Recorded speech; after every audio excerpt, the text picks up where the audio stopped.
നിങ്ങളിലേക്ക് സ്വർണ്ണവില കൃത്യമായി എത്തിക്കുന്ന ഈ ചാനൽ സബ്സ്ക്രൈബ് ചെയ്യാനും നോട്ടിഫിക്കേഷൻ ലഭിക്കുവാനായി ബെല്ലൈക്കൺ അമർത്താനും മറക്കരുത്.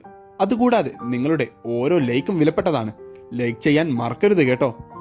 സ്വർണ്ണവില കൂടിയാലും കുറഞ്ഞാലും സ്വർണത്തെ ഒരു നിക്ഷേപം എന്നതിലുപരി ആഭരണങ്ങളായാണ് മലയാളികൾ എന്നും കാണുന്നത്.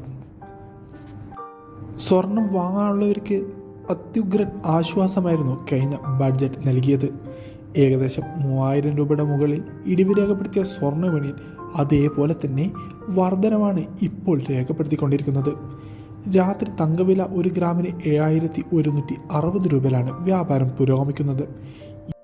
ഇന്ന് 22 ക്യാരറ്റ് സ്വർണ്ണവിലയിൽ 1 ഗ്രാമിന് 30 രൂപയും പവന് 240 രൂപയുടെയും വർധനമാണ് രേഖപ്പെടുത്തിയത്. ഇന്നലെയും ഇന്നുമായി ഒരു പവൻ്റെ മേൽ 800 രൂപയുടെ അടുത്താണ് വർധനവ് രേഖപ്പെടുത്തിയത്. 22 ക്യാരറ്റ് സ്വർണ്ണവില 1 ഗ്രാമിന് 6480 പവന് 51,840 രൂപയിലുമാണ് വ്യാപാരം പുരോഗമിച്ചുകൊണ്ടിരിക്കുന്നത്. വിപണിയിലെ അപ്ഡേറ്റ്സുകൾക്കും വാർത്തകൾക്കുമായി ചാനൽ സബ്സ്ക്രൈബ് ചെയ്യാൻ മറക്കരുത്. Thanks for watching gold price Kerala today.